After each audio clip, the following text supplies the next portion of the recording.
Hey, can you chop the pineapple? Chop the pineapple.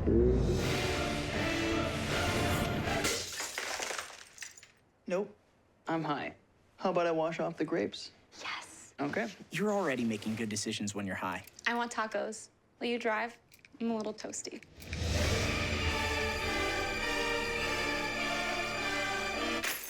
Nope, I'm high.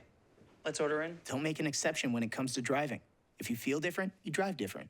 See on page 4 that the projections need to be tornado next Thursday. Seriously? Thursday? Can't do that. This is really inconvenient. I have yoga that day. I have no time for this. So. I can't do Thursday, but I can do Friday. Disasters don't plan ahead. You can. Talk to your loved ones about how you're going to be ready in an emergency. Don't wait. Communicate. I want to eat apples and bananas. I need to eat apples and bananas. Why can't I eat apples and bananas? Support the Feeding America nationwide network of food banks to help provide meals to those in need. Join us at feedingamerica.org. Good evening and welcome to Eagle Eye News at 6. Eagle Eye has done a great job. And welcome to Eagle Eye News at 6. We are just having a great time here in Auburn, Alabama. The party is not over yet. Eagle Eye TV, Auburn's news leader.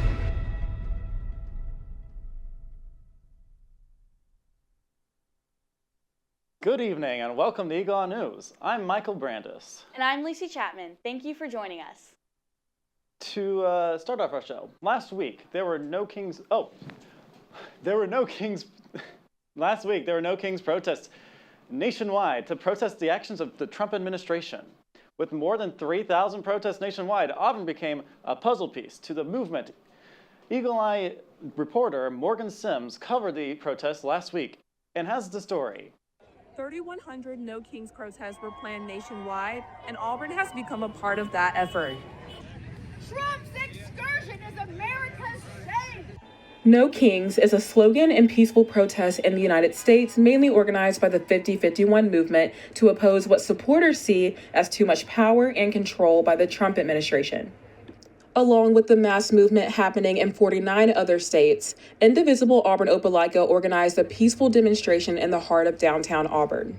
Protests are a starting point for people to be like, okay, I'm putting myself out there, even if you don't hold a sign or you don't even chant, but if you show up and meet the people in your community who are like-minded and who also see what's happening and disapprove, it just is it's a place to start speaking up in a way that feels a little bit like, I can do this. I'm not the only one who feels the way I do. This demonstration encouraged public discourse, and many attendees were able to reflect on their own experiences, including Barbara Sisson, who has been an Auburn resident for over 50 years. I cannot sit back and watch human beings be shot and killed by their government, having people snatched off the streets, having children go hungry and old people go unhappy, just for one man's food. There were about 700 participants in today's No Kings protest, marking Indivisible Auburn Opelika's second largest organized protest in history. For Eagle Eye News, Auburn news leader, I've worked since. Future events and demonstrations, visit Indivisible Auburn Opelika on their social media pages. Last night, students engaged in their own March Madness in the Melton Student Center. UPC hosted board games, food, minute to win it challenges, and basketball hoop contests. Winners received prizes and bragging rights. Whether you brought your friends or met new ones, this event offered a great way to relax, connect, and get involved on campus. If you're looking for a fun and interactive way to spend a weeknight, UPC will always have you covered.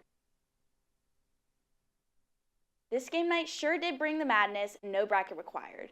UPC is also hosting an inflatable night tonight to add to this week's festivities. This past Wednesday, Zeta Tau Alpha hosted their 31st annual Big Man on Campus philanthropy event. This event is a male pageant consisting of a talent section, a formal wear section, and questions on stage for contestants.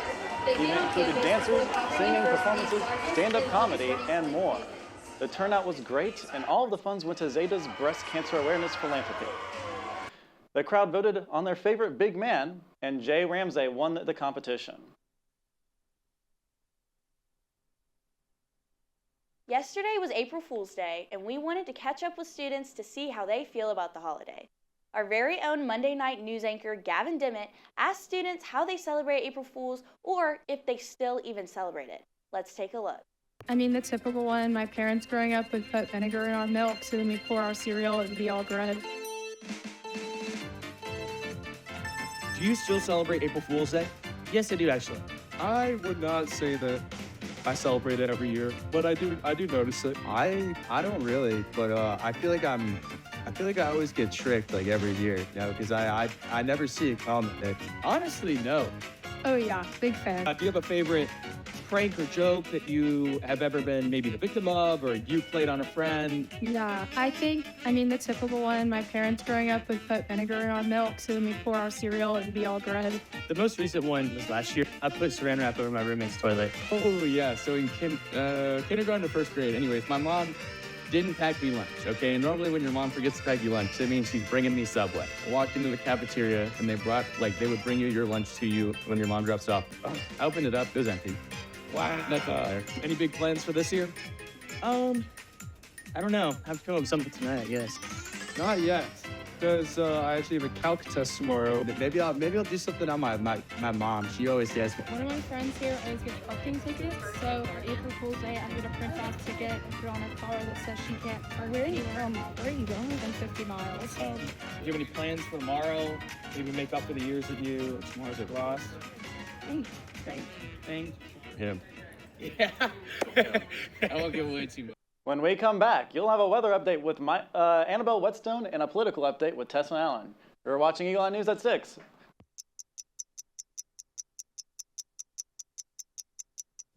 My parents weren't fluent in English, so in school, I had to be independent and take initiative. And that's how I handle every project I get. Hey, Kevin, you thinking about retirement? I'd love to, but I'm pretty busy with all this. Yeah. Hey, let's meet our retirement coach, Avo. A is for taking action. Not anxiety? No, Kevin, you're gonna be fine. You sing? Barely. V is for variety. And you dance? Sort of. Come on. O is for optimize your savings. Let Avo lead the way. Visit aceyourretirement.org today. Nice.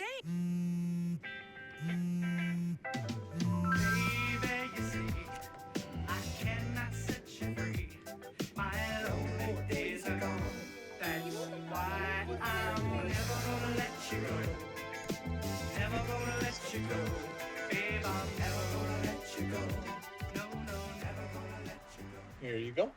Thank you. Thank you.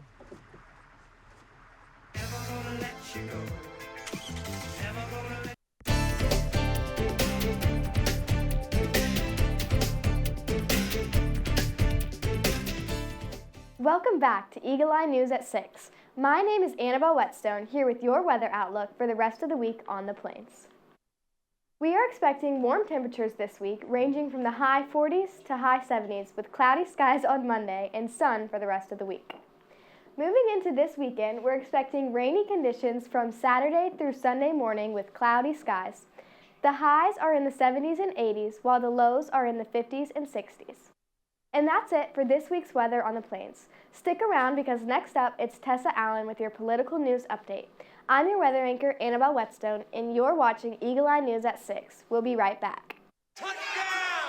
Did you see that? Whoa, we scored? Yeah, we scored. We're going to the playoffs. I can't believe I missed that. Every time I'm buzzed, I spend too much time on my phone. I should take your phone away. No. I'll call for a ride. Wait, why does my face look like that? When I was growing up, my mom was extremely tidy. We were trained to put things back where we got them from. One day, when I walked into my mom's house, I felt like I walked to someone else's house. There was stuff everywhere, and just growing up the way I grew up and to see this transition was very alarming. When Sean talked to me, it was a wake-up call, and that's when I went to the doctor.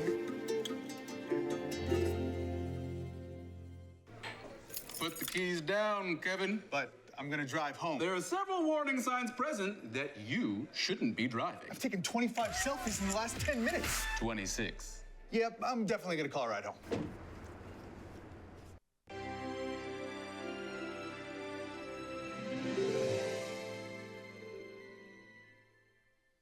Good evening and welcome back to Eagle Eye News at 6. I'm Tessa Allen with Eye on the Hill, here to give you all things politics. President Donald Trump has fired another one of his cabinet members from his Oval Office, this being the second cabinet member to be fired from the Trump administration in the last couple weeks. Pam Bondi has been fired from her position as the U.S. Attorney General. Over the past 14 months, President Trump has privately expressed disapproval in Pam Bondi over her handling of the Epstein files and failure to shut down Trump's political enemies. Karen Kafa reports with more from Washington. President Trump, in a statement on Truth Social, described Pam Bondi as a great American patriot and a loyal friend, but he offered no specific reason as to why she had been ousted from her role as U.S. Attorney General. Bondi is now the second Trump cabinet member ousted in recent weeks after Homeland Security Secretary Kristi Noem was fired last month. Sources said the president recently ramped up conversations with allies about firing Bondi and had what one source described as a tough conversation with Bondi about her future on Wednesday. Among Trump's frustrations with Bondi, according to sources, he felt she hadn't investigated or prosecuted enough of his political opponents and was displeased with her handling of the Jeffrey Epstein files.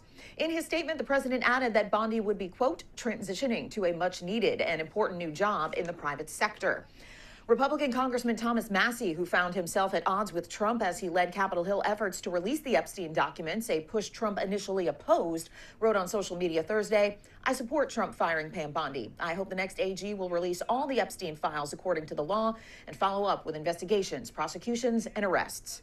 Some congressional Democrats expressed sharp criticism of Bondi's tenure. Senate Democratic leader Chuck Schumer wrote, "Good riddance." Others wondering what's next. I think it is a win that she is no longer in this job. Now, who comes next? Who could be even more of a sycophant? We will see. But I also think, I hope, this is the beginning of a trend here, sort of a breaking of the dam. We've seen Secretary Noem out, now the Attorney General out. Bondi will be replaced for now by Deputy Attorney General Todd Blanche, Trump said. Blanche served as Trump's defense attorney for some of the criminal cases that Trump faced during the time in between his two presidential terms. Blanche also was a federal prosecutor in the Southern District of New York before he went into private practice. In Washington, I'm Karen Kafa. Pam Bondi has responded, stating she was working tirelessly to support Pam Blanche in his new position. Health and Human Service Secretary Robert F. Kennedy Jr. is fighting to bring a stop to microplastics. Today, RF Kennedy Jr. has launched a national program to target microplastics on how to remove them and prevent them from entering the human body. Here is RFK Jr. describing their program, STOMP. We are launching STOMP, which stands for Systematic Targeting of Microplastics. It's a $144 million national program to measure, understand, and to remove microplastics from the human body. We are focusing on three questions: what is in the body, what's causing the harm, and how do we remove it? And we're answering them in that order. Although Kennedy said they do not have any solution at the moment, the program is designed for funding to go into research to find a way to clean up the harmful microplastics that are found in our drinking water and medicine. Newly installed Department of Homeland Secretary Markwayne Mullin is already delivering on promises he made during his confirmation hearing.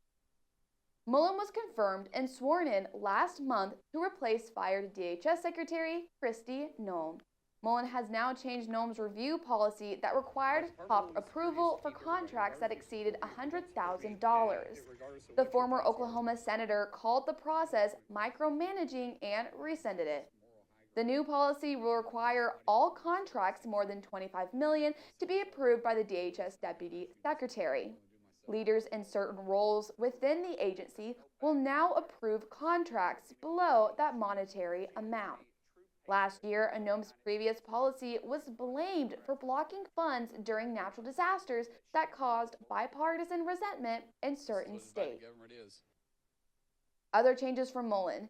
He's now reviewing all migrant immigration detention warehouse projects across the U.S. That puts those projects on pause. Mullen also says ICE officers will be taken off the, quote, front lines. That's all with Eye on the Hill, but when we get back, you'll get a national news update from the desk. I'm Tessa Allen, and we'll be right back. Hey, can you chop the pineapple? Chop the Pineapple.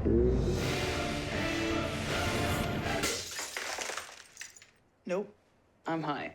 How about I wash off the grapes? Yes. Okay. You're already making good decisions when you're high. I want tacos. Will you drive? I'm a little toasty.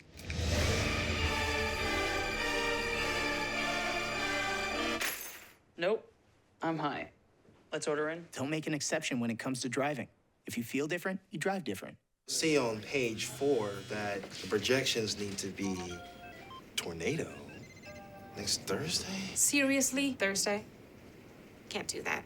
This is really inconvenient. I have yoga that day. I have no time for this. So. I can't do Thursday, but I can do Friday.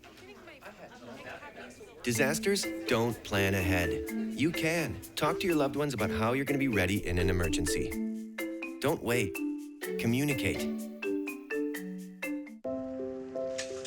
I want to eat apples and bananas.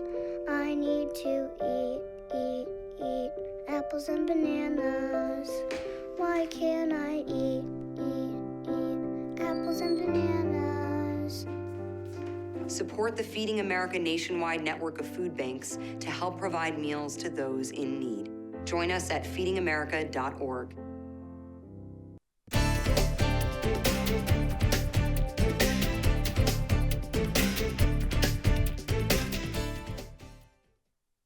Welcome back to Eagle Eye News at 6. For the first time in more than 50 years, NASA is sending astronauts to the moon. The mission, named Artemis 2, is set to take a cruise of 3 Americans and 1 Canadian, farther into space than ever before. Testing out a new spacecraft and circling the far side of the moon before returning to Earth, Michael Yoshida joins us from Kennedy Space Center in Florida, where we're nearing this historic launch. For the first time in more than 50 years, NASA attempting to launch a crew towards the moon. Artemis 2 just the first step towards hopefully getting astronauts back on the surface of the moon, then eventually a base. From there, then on to Mars and beyond. Heading back to the moon. We are really pumped to go do this for this entire team. It has been a lot of work. It's been a great journey. Artemis 2, the first crewed mission of NASA's Artemis campaign, is sending 4 astronauts on a trip around the moon.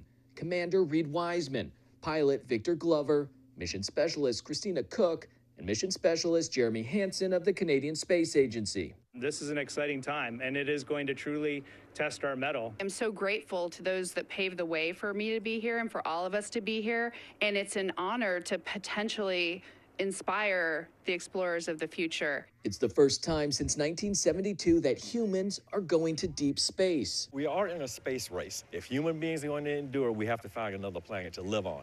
The moon is the first step. Powered by NASA's new SLS, or Space Launch System heavy rocket, the Orion spacecraft launches into Earth's orbit. That thing is 322 feet high, and 300 feet of it or thereabout is all propulsion. So we're literally brute forcing our way into orbit. After some tests, Orion will then make a roughly 4-day, 250,000-mile journey to the moon, passing by its far side. At a distance between 4,000 and 6,000 miles above the lunar surface, it is expected to be the farthest any human has ever traveled in space. Orion then returns to Earth for splashdown off the United States west coast. The golden age of space exploration, there's so many amazing things happening, and we should be proud, all of us. And to put in perspective what it might look like as Artemis 2 passes by the moon, at that closest point, we're told when the astronauts look out, the moon will actually appear the size of an outstretched basketball. Again, that's what the moon will look like for that crew from the Orion spacecraft. This entire mission expected to last about 10 days. At Kennedy Space Center, I'm Michael Yoshida. A historic day at the U.S. Supreme Court that could change the definition of U.S. citizenship. Justices heard oral arguments around President Donald Trump's attempt to limit autocratic birthright citizenship. Karen Kaffa is in Washington with details. This executive order signed by President Trump in January of 2025 is so crucial to his immigration approach that he decided to attend these arguments himself. That is unprecedented for a sitting U.S. president. But the justices expressing some skepticism of the Trump administration's defense. U.S. Solicitor General John Sauer making the Trump administration's case to the U.S. Supreme Court that the 14th Amendment of the Constitution was intended to grant citizenship to the children of freed slaves, not immigrants in the country illegally. Unlike the newly freed slaves, those visitors lack direct and immediate allegiance to the United States. The case stemming from a challenge to Trump's executive order signed in January 2025, restricting the right of people born in the U.S. to be U.S. citizens. It's since been blocked by lower courts. Trump made an unprecedented appearance at the court, a first for a sitting U.S. president, but left during plaintiff arguments made by Cecilia Wang, National Legal Director of the American Civil Liberties Union, who laid out what's potentially at stake. Thousands of American babies will immediately lose their citizenship. And if you credit the government's theory, the citizenship of millions of Americans, past, present, and future, could be called into question. Chief Justice John Roberts pressed Sauer on what he described as quirky arguments, leaning on narrow exceptions to exclude a much larger group from birthright citizenship. And then you expand it to a whole class of illegal aliens are here in the country. I'm not quite sure how you can get to that big group from such tiny and sort of idiosyncratic examples. Justice Ketanji Brown Jackson expressed skepticism about the government's practical implementation. How does this work? Are you suggesting that when a baby is born, people have to have documents, present documents? Is this happening in the delivery room? Sauer said that parents would have the opportunity to dispute denials of their children's citizenship. The arguments lasted just over 2 hours, and now the justices will take time to consider those arguments. A ruling is expected before the end of the court's current term in June. In Washington, I'm Karen Kaffa.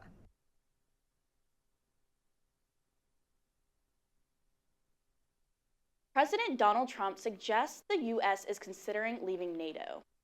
That's what he told British publication Telegraph. Trump has repeatedly criticized a lack of support from NATO members for the Iran war. Members of NATO have been reluctant to deploy military assets to reopen the Strait of Hormuz, a crucial oil shipping lane that Iran effectively closed in response to the U.S. and Israel attacks.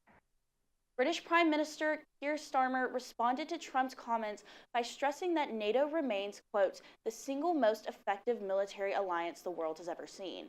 And he reiterated Britain will not get dragged into the war with Iran. When we come back, you'll get an entertainment update from Taylor. You're watching Eagle Eye News at 6. Yeah, Sam, Elmo. Oh, hey, Julia. Are you ready to play band with us? I'm going to play my clarinet. And Elmo's going to play his drum. Drum loud. Oh, well, you know what to do, Julia. Julia knows. Mm-hmm. With Julia's autism, loud sounds can be too much. But she still loves to make music. Play band. Early screening for autism can make a lifetime of difference. Find out more at screenforautism.org. Put the keys down, Kevin. But I'm gonna drive home. There are several warning signs present that you shouldn't be driving. My text to emoji ratio has gotten a little out of hand. A little? Yep, I'm definitely gonna call a ride home. Yo, Scott. Hey. I'm heading out, man. You want to ride? No, I got my car, but I actually really need to go to the bathroom. Oh, you know what? I was just in there. The line is like 10 people long. You know, I think I'll just...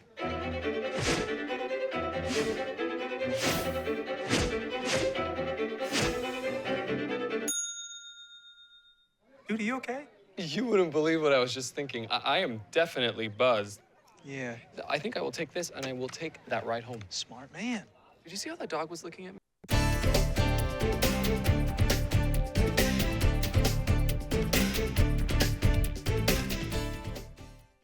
Welcome back to Eagle Eye News at 6. I'm Taylor Maxwell, here to give you your entertainment news for the week. There's some unexpected new fossils being discovered in underwater Texas caves. Let's take a look. a pair of snorkeling scientists found an underground fossil-filled cave leading to unprecedented paleontological discoveries in central Texas. According to the University of Texas at Austin, the scientists gained access to a previously unmapped cave on private property and snorkeled through underwater streams, leading to an area brimming with undisturbed fossils. It was there, according to a study published in the journal Quaternary Research, that co-authors John Moretti and John Young discovered, among dozens of fossils, the remains of a giant tortoise and a relative of the armadillo the size of a lion.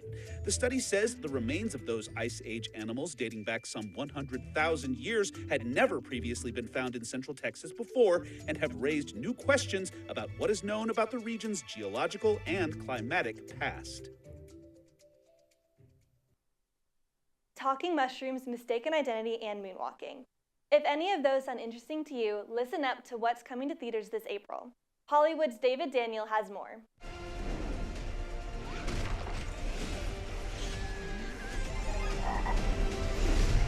The Super Mario Galaxy movie kicks things off on April 1st as our heroes head to outer space for a new adventure. Am I sensing some nerves? Remember, you know each other really well. A pre-wedding revelation shakes things up for Zendaya and Robert Pattinson in The Drama, opening April 3rd. Oh! Buongiorno. Gabriella wants to give you a tour of the vineyard. Why? Aren't you getting married there? Oh. Halle Bailey and Regé Jean Page star in the mistaken identity rom-com You, Me, and Tuscany on April 10th. She's been missing for 8 years. What was our daughter doing in a 3,000-year-old sarcophagus? April 17th brings horror as a family reunion turns into a nightmare in Lee Cronin's The Mummy, and action as Bob Odenkirk is a sheriff trying to clean up a crooked small town in Normal. There's something inside of you. Let's cast her out. Together. The psychological drama Mother Mary, starring Anne Hathaway as a pop star and Michaela Cohen as a fashion designer, opens in limited release on the 17th and wide on the 24th. I believe music can change the world.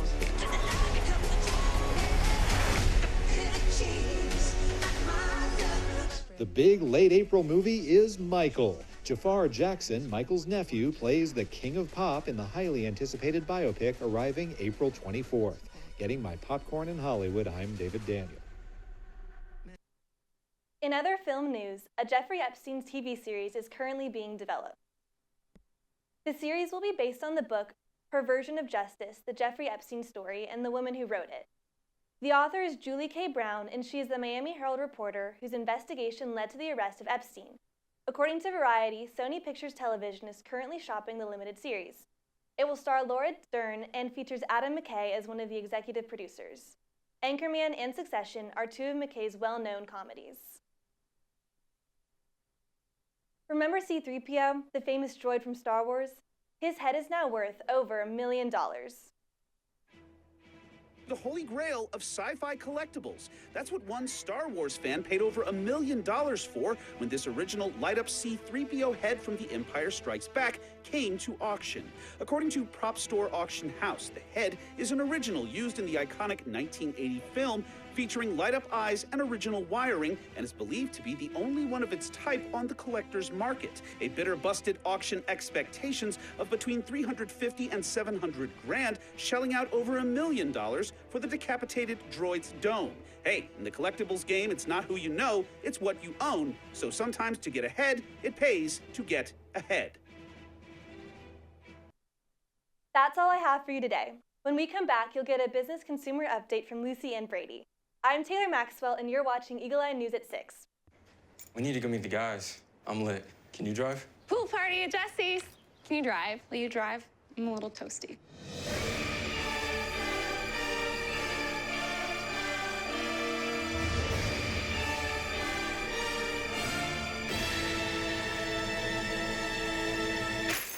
Nope. Nope, I'm high. But I can order us a ride. Okay. Friendly reminder, don't drive high. If you feel different, you drive different. Pool party at Jesse's. Can you drive? I'm toasted. Nope, I'm high. But I can order us a ride. Friendly reminder, don't drive high. If you feel different, you drive different. Or that the projections would be flood next Thursday? I can't do Thursday, but I can do Friday. Disasters don't plan ahead. You can. Talk to your loved ones about how you're going to be ready in an emergency.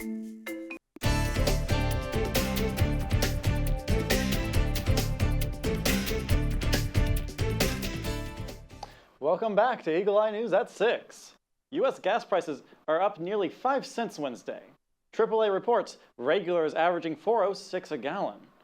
But hope that the war in Iran could end soon is giving the oil market some relief. Brent crude is hovering around $100 a barrel. That's high, but not as bad as earlier in the conflict.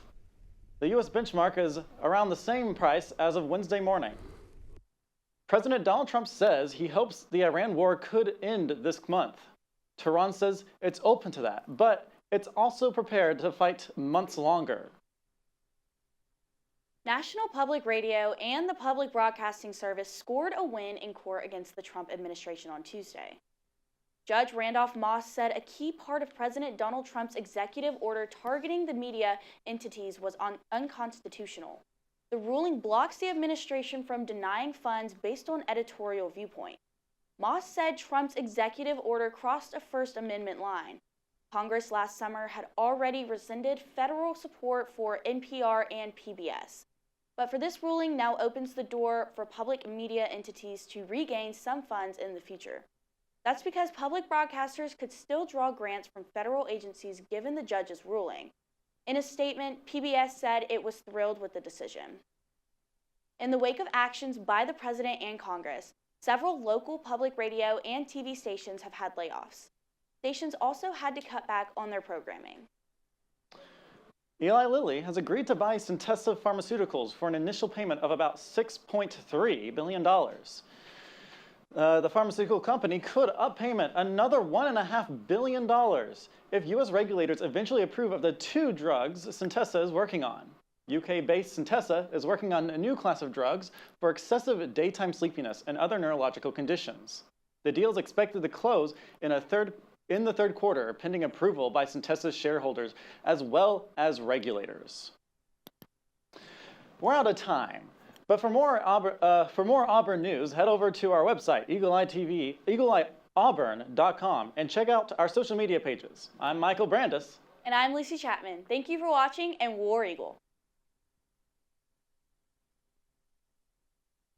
There was an old woman who lived in a shoe. She had so many children, she didn't know what to do.